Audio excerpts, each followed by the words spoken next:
Welcome to my studio.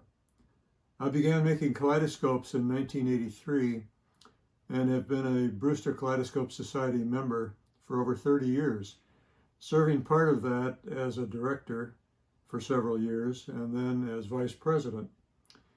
I've attended about 25 conventions all the way from San Diego to Kennebunkport, Maine, and from Seattle to Orlando. I enjoy designing and building kaleidoscopes, and for me, they grew out of serendipity. Our family had taken a stained glass class while we were living in Abingdon, a small community in Southwest Virginia. And some of our glass artwork was accepted in a local artists' co-op.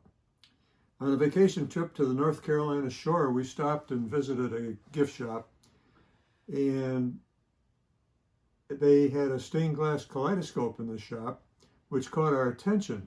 And we thought, well, that would be fun to make, but how does a kaleidoscope work? Once home, a friend gave us a cardboard kaleidoscope model that we took apart and used as the design to make an art glass model. The co-op accepted these, and before long, the scopes were crowding out our time to make other items. It was a few years before we discovered Brewster Society, when son Dave gave us one of Cozy Baker's books. She invited readers to contact her. I did, and she asked me to send one of my scopes to her. And the response took us to another level because she gave us very useful suggestions on materials and design. Let's jump ahead over 30 years now to June 2019. Now living in the Seattle suburb of Linwood, my daughter Sharon, working for the regional newspaper, the Everett Herald, was discussing article ideas with an editor and suggested the editor might want to do an article on the upcoming charity auction for the Shack, the city's leading art center. She mentioned that I make kaleidoscopes so that it would be featured in the auction, and the editor jumped on the idea and said, "Kaleidoscopes? There must be more to the story here." The resulting interview and studio tour led to a front page article in the Herald on aid kaleidoscopes. That issue was noticed by the head of Seattle's branch of ZGF, a large U.S. architect firm with offices in major cities. They were doing the design and construction for a 6-floor major addition to Cincinnati Children's Hospital, the overall design of which was to have a kaleidoscopic theme. I was contacted and agreed to meet with ZGF and consider participating in the project.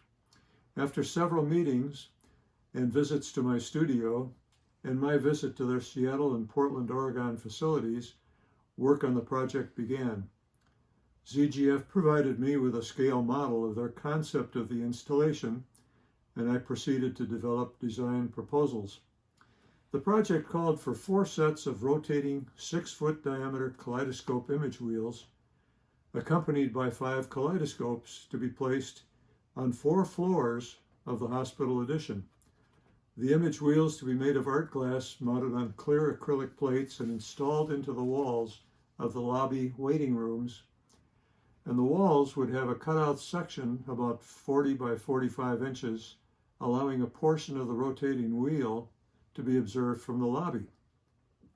It'll be moving by the opening at about 1 RPM and will be backlit with LED light panels. Adjacent to the cutout area will be 5 viewing ports to look through 6-inch diameter by 18-inch long kaleidoscopes inserted into the wall, each having different 2, 3, or 4 mirror configurations, creating different 2- and 3-dimensional images.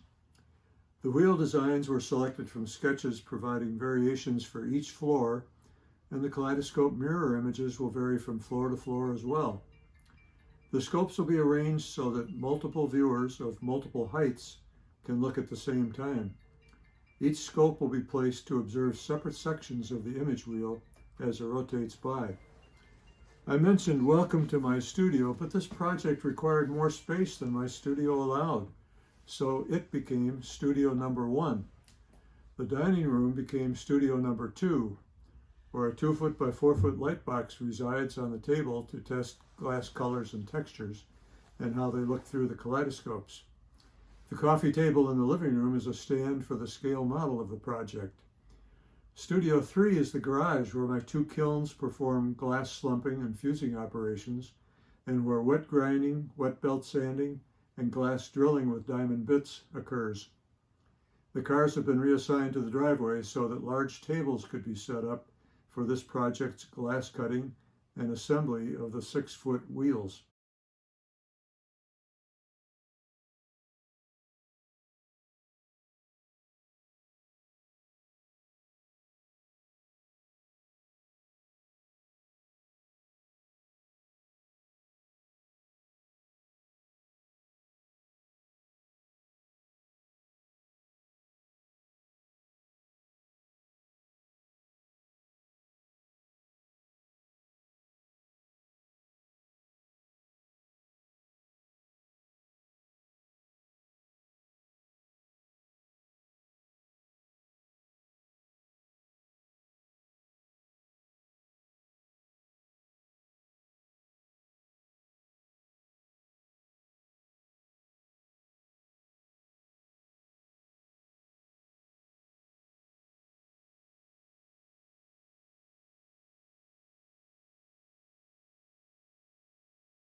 Calling this presentation unveiling, and unveiling is a bit premature because the real unveiling won't occur until mid-2021 when the hospital construction is complete, but I thought you'd be interested in a preview of what is happening.